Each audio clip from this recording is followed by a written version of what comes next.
Hello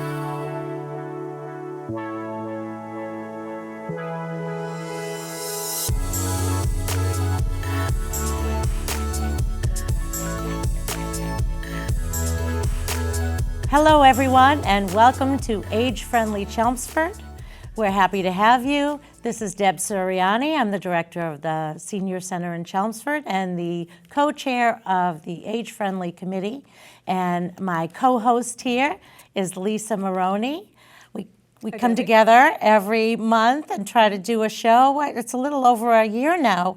We've been doing, 12 episodes maybe? Yes, at least. We've got a lot of episodes stored up, and people should start kind of checking out all the topics we've been covering. Today's going to be a really interesting topic. I think so. Absolutely. So Lisa is one of the domain leads in our Age-Friendly committee, and she is in charge of civic engagement, and she helps with dementia-friendly things, with outreach. We do this show every month. She's also the business development director in town, and so she's often connecting us with business leaders in town to help work together in an age-friendly environment and create that community. So thank you so much, Lisa. You're a great partner. Thank you, Debbie. It's All great right. to do this with you. Yeah, we have fun. We always have fun. Yes, we always do. have fun. So today we have a wonderful guest, Cohen, and she's from AARP, and we've known her for a long time. Nice to see you, Cara.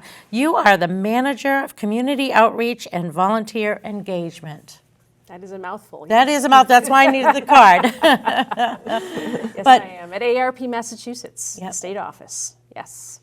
And we've been working together for a long time with your office, with the Senior Center. Definitely. And even before you became age-friendly, but you've been a real standout across the state in terms of your age-friendly work and setting the example for a lot of communities and even helping communities out of state become age-friendly. So thank you for all that you and your volunteers do. Thank you. It's been a pleasure. It really has.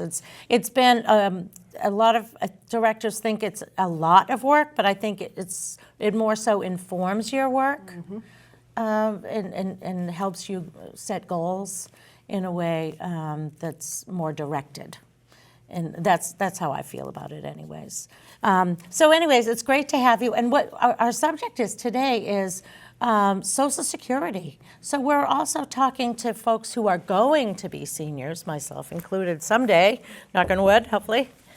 And so really, what do people need to know about when they're 50, 53 years old? You know, I don't really know that much about Social Security. Yeah. And what I need to know personally. Sure. I mean, I want to give a shout out to somebody who used to work for the Social Security Administration, who's one of your most outstanding volunteers and longtime volunteers. So shout out to Louise Myers, who hopefully will catch this episode. So when I came to work at AARP 21 years ago almost, next month it'll be 21 years, Louise was one of the first volunteers who I met at AARP. And she knows a heck of a lot about Social Security because she used to work for the Social Security Administration. So what you think about is, like, what do people who are in the workforce now think about in terms of Social Security? They know that it comes out of their paycheck. It's 6.2% that comes out of their paycheck. Their employer contributes 6.2%. And what happens with that? It goes into a trust fund, and it's a guarantee that when you are in retirement, you will receive your hard-earned money, your hard-earned benefits, right? The hope is that it'll be there for as long as you live as well, right? So people like Louise and other volunteers that you have in Chelmsford, they can count on Social Security. There's a cost of living increase every year, and it's varied over the years, but we've had some increases because of the economy over the last few years. And so the idea is that when my teenage sons graduate someday, and when they start contributing to the workforce, they're going to see it going out of their paycheck, and we want to guarantee them that it's going to be there when they retire, right? So we have to make sure that people understand that the program is essential to their retirement. It's not the only thing that's going to help your retirement. It can't be. It wasn't meant to be when it was started in 1935 after the Great Depression. It wasn't intended to cover all of your retirement needs, but it's a good percentage of it.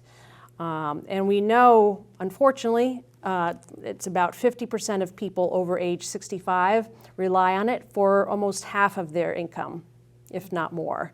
So it's essential to so many people, and it's a successful anti-poverty program too. I know, one thing I do know about it is that people do rely on that monthly check to pay for essential things like, medications or groceries or,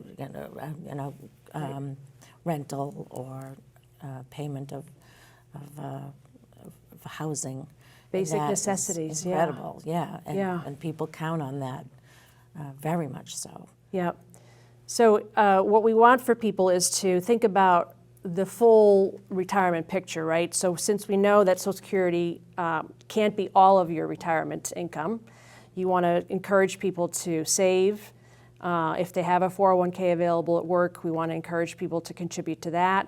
So AARP has been working to increase programs across the country that allow for people to have retirement savings programs accessible to them.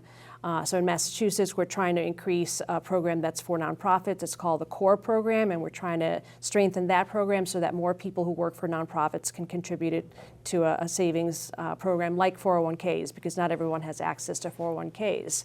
And then we were talking about helping people think about how to save, how to put money into, be it investing in the stock market or elsewhere, so that it's not just Social Security that we're relying on. But when we look at Social Security and it being so important to so many people, we have to make sure that Congress does something to keep it strong for the next 90 years. Social Security is about to turn For 90. me, well, not me. For every, right. Town employee, but still for my generation, because I know that lots of people in our age group are looking and saying, well, there's going to be a shortfall. Yep, there right, will be. because of the natural imbalance in the population of people going in and needing it. Again, the baby boomers need it more, Right. and the generations after that are Yeah. putting into it less. Yep, totally. So A lot of where people does- watching this program are part of the baby boom generation, right? Yeah. And then there was sort of a baby bust. And what does that lead to? What you were just describing. Right. So it's a money in, money out program, but if fewer people are putting money in, we're eventually going to have a shortfall. What we've been lucky to have is a surplus for a lot of years, and that surplus has been invested in U.S. Treasury bonds, and so a percentage of what contributes to Social Security checks is coming from interest from those U.S. Treasury bonds. But as the surplus runs out, which will be in 10 years, then we're just going to have enough to pay people about 80 cents on the dollar. So about 80% of your benefits are guaranteed unless Congress does something. So we want Congress to do something, right? And maybe they'll wait 10 years because there's a lot of other priorities. Yeah. And so we're here to encourage people to talk to their members of Congress, talk to anybody who's in a position to make change so that there can be some other ways to strengthen the solvency of Social Security. And those are things that we've talked about over the years, and that they really have to give a hard look. Congress has to give a hard look at the ways to strengthen Social Security. And some of those ways are possible to consider, like raising the retirement age. Congress could look at that. They did that in 1983. Right. So it was a gradual increase in the mid-'80s from 65 to 67. It was very gradual, but now we're at that point where it's 67 for our age group. And so could they raise that? Could they also raise the cap on Social Security? So like if you're making over $170,000 now, the Social Security tax stops beyond $170,000. So some advocate for raising that or eliminating that cap. So there's ways that you can strengthen the program. Congress needs to take a hard look. AARP is encouraging Congress to do that sooner rather than later. But we're also just letting people know that Social Security is an important program, not just for your grandparents, for your parents, but also for you as you're going through and entering the workforce. So it's important to the economic security of your town. It brings in revenue. If people stopped getting their Social Security checks, all your businesses would not be thriving. Right, yep. Yeah, it's a whole system that operates and creates the strength of the community that way. It sounds Social Security is very complex, yet we have to figure out how to individualize it. Like my situation is not going to be the same as Debbie's in trying to understand the benefits. So, Right. Do I want to work till I'm 67? Maybe I don't want to. Maybe I have to. Right. I don't know yet. But it's hard to start trying to figure that out when you're in this 10 to 12, 15-year outlook. How do I start making, adjustments or plan so that I'm not getting short, in my retirement funds? Exactly. So there's two websites we can point people to. One of them is, of course, the Social Security website, so ssa.gov, where you can actually create your Social Security account and take a look at what your earnings have been, and hopefully they're accurate. I just looked at mine today before I came here to make sure that I knew what I was talking about. And so sure enough, it says if you retire at 67, this is what your check will be. Based on all your years of work. So creating your Social Security account online is one step. And then you can also go to AARP's Social Security website, which is aarp.org/Social Security. And we have a Social Security calculator. We have retirement advice. We have sections where people can watch on-demand videos, where there's a full-fledged hour all about Social Security, and also Medicare. I know we're talking about Social Security today, but Medicare is a big part of our retirements, and we need to make sure that people understand how it works together. So often I'll do programs across the state. We're going to need a much longer show this time if we want to figure all that out. Well, I think we dedicate 2 hours to this in a room full of people who are eager to know how their retirement is going to work. Yeah. So we do online programming. We just had a webinar on Social Security last week, and we're looking forward to doing in-person programs on both Social Security and Medicare. Because as I said earlier, you look at what makes up your retirement, like you have to look at your health care benefits, you have to look at your savings, what Social Security is going to give you, and ideally you want people to start thinking about it, like you said, 10, 15 years out, or even sooner, the minute you start contributing in the workforce. We tell our children, tell our grandchildren about how Social Security is important and why. Yeah. I know I have one child that's already set up his retirement because he doesn't want to work till he's 67. Wow. Smart. And it's like, what is this all about? Wow. But I know people who but have it's retired. all about not working. Like I just Oh, yeah, wants to there you go. grow some wealth and just like, He's that's inspired. the 20-something, yeah. But isn't that funny? And then we have the other generation who's like, oh, well, I already retired, but I'm going to come back and start working again, which is a lot of people that, your domain is talking about Yes. giving opportunities to older workers right. and making sure that there are opportunities. I have at the senior center, at least half of my staff people are over 60, many over 70, one over 90, and they're amazing. But they're working part-time and kind of making things work in that way. But in an emotional and spiritual way, as well as financial. Like they just want to be involved and Contribute. Yeah, personal you're fulfillment is Yes. important. Yeah. and they whole like civic the little engagement extra component. cash to be Yeah. able to play with Yeah. too, which is Yeah. nice. So that's part of, I think, why it's so important, why age-friendly communities, that's one of the domains, is making sure that there are opportunities for older people to stay engaged in the Active, community, right. whether they're volunteering or in their work, Right. paid work. So, that's a great segue into that. But we also, there's more. It's like a deeper thing. So there's also not only a website. Like if someone is not on the computer and wants to know these things, Right.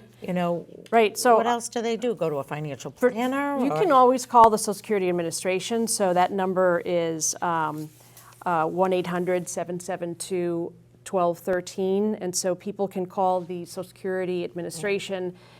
We have been fighting hard to make sure that their funding is increased. And especially in the budget talks that just concluded, we were making sure that there weren't cuts to their funding because, as we talked earlier, there's more people drawing from Social Security, more people making claims, their staff has actually gone down, so they need more funding to be able to step it up so that people don't face long waits either on the phone or at the offices. So I would encourage people to call that number. Before you really, really, really need to know. Yeah, yeah. Right. But the online calculators are really good, both ours at AARP.org and also the Social Security Administration's. Then the other thing, too, that we focus on is making people aware of scams that are out there. Unfortunately, this is something that you see all the time at the senior center. You know, there's a new scam around every corner. And Social Security is never going to call people and threaten them. And that's like a common scam that we have to warn people about. And so as part of our AARP Fraud Watch network, we have a lot of scams listed on that particular part of our website, and in particular the Social Security scam. They won't text you, they won't call you, they will send you a letter if they have a special request or need to contact you about something. But often what scammers do is they try to scare people and say you're going to be fined, or we're going to come and arrest you. And so these kinds of things are really important to make people aware of.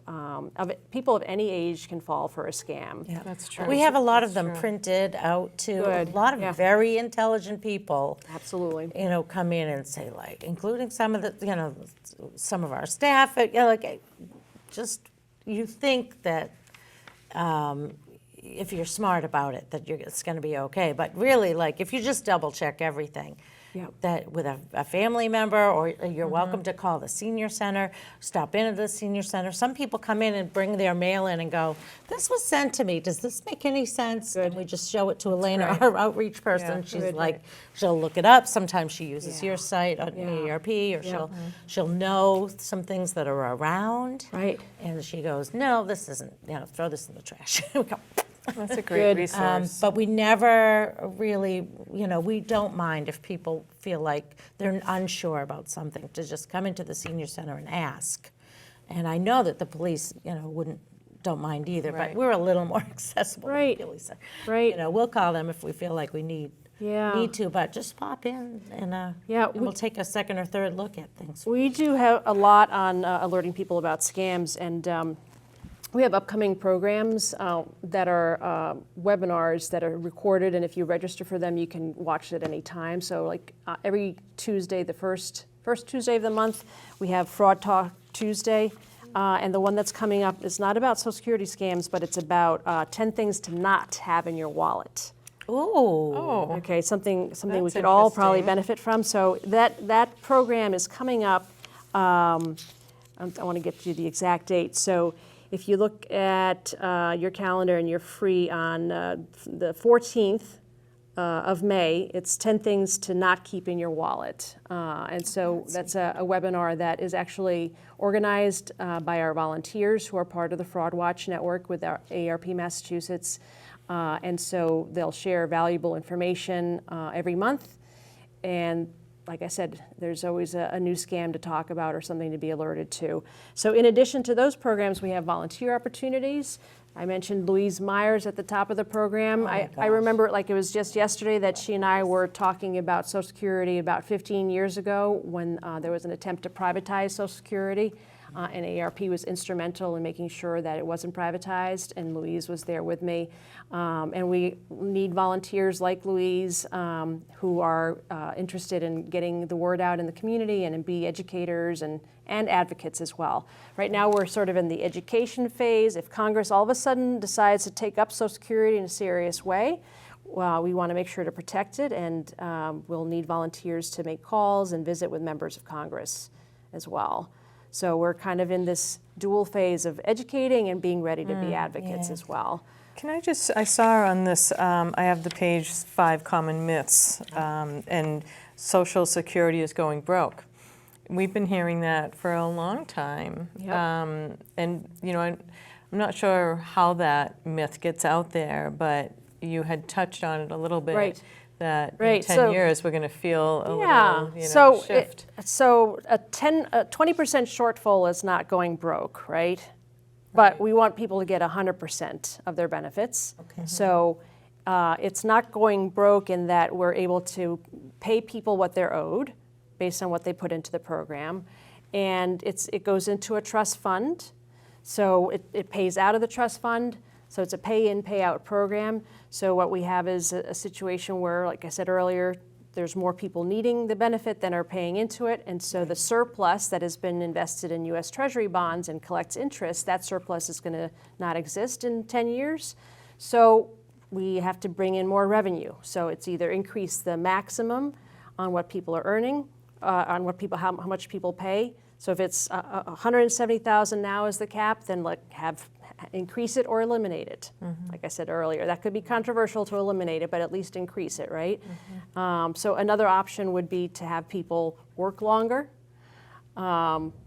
Everybody always. Some people might be happy. Everybody always looks at each other saying, "I don't want to work longer. Do you want to work longer?" But some people can. So it's Some people want to. I mean, it depends on the kind of work you're in, but that's something that Congress looked at already in 1983 and changed it, like I said. And so I think it's a realistic thing that people will be looking at that as well. So as an organization that's has 38 million members across the country, we know from what we hear from our members that they believe it's a solid program. It needs to be there for generations to come, and it needs to be preserved and protected. It doesn't contribute to the national debt. That's another myth. It doesn't contribute to the national debt at all. It's a pay-in, pay-out program, so all the revenue that goes in, it goes out toward the people who are getting the Social Security checks. And as I said, the surplus has been invested in U.S. Treasury bonds, which we all know are solid and can be relied on, and they provide interest as well. So we're just at a point now where either we have a baby boom, which we don't think is going to happen, right? Fewer and fewer people talk about having I think likely not. I think so. There's a replacement rate, but it's not happening. A lot of the kids are waiting until like they're 30, 35 even, to even get married, if they do at all. And then they're like, nah. Instead, they get a dog. They've got, the dogs, right. The dogs could start. What? No. Interesting, though. It's interesting, too. And it can be a little bit unnerving to think about, if you don't deal with it now or 15 years or 12 years in advance, what if people are 5 years out and now they're just starting to try to pay attention to that? Yeah. Is there any additional layers or help or so I think that aggressive? I think part of what we're trying to do, and we can do this together at the Senior Center, we can try to reach out to younger people who don't think the program's going to be there for them, because you hear that here and there from people, right? It's not going to be there for me. Yeah, from a so lot of people my age. I'm going to save money. I'm going to do it my own way, right? But the truth is that it really is for everybody. It's part of the retirement plan. And so we need to encourage people to understand that this program that's almost 90 years old, it started after World War II, after the Great Depression, and we need it to be here for another 90 years. And essentially, people are contributing to it, whether you know too much about it or not. It's coming out of your paycheck. I tell my teenage sons, when they start working, you're going to see that money going in there. And in 12 years, hopefully, I'll be collecting a Social Security check, and you're paying toward that, right? So people have to. Louise always says, that's not, I'm not taking from the government. I am taking back what I already put in. 100%. That's my, entitlement. Yeah. But, then our generation is like, is it even really going to be there for us? And it is unsettling. So it's a solvency question that can be resolved. Yeah. It just takes some political energy. Yeah. And right now there's a tendency for elected leaders to deal with what's right in front of them. And if it's 10 years out, that seems like an eternity. But for AARP, we've decided we need to start educating people now about the value of this program and how it is that it can be strengthened just 10 years down the road. Okay. And maybe we'll be seeing you more often and talking with you more often. Yeah, I think we'll be talking about this for a while. We were talking about what's the scoop on Social Security and giving out free ice cream. What do you think we about can get that? the scoop on Social Security. Call us and Go let down to us know. Sully's or some other ice cream place in town, and Hey, get me to Sully's. I'll do it for the people. I'll do it for the people. yep. Well, we thank you so much for coming today. It's been very informative. I Thanks really for having me. appreciate your time and your been partnership with us, Kara. Yeah. And You guys are great. I hope you all get out to Sully soon. I know this is a commercial now. Maybe I should go out to Sully It's just soon. a promo for ice cream. It's Yeah, right just down the ice cream. Ice Go get cream, some ice cream summertime no ice matter cream. where you are, unless you're lactose intolerant. Anyways, thank you so much for coming to join us, and we'll see you next month.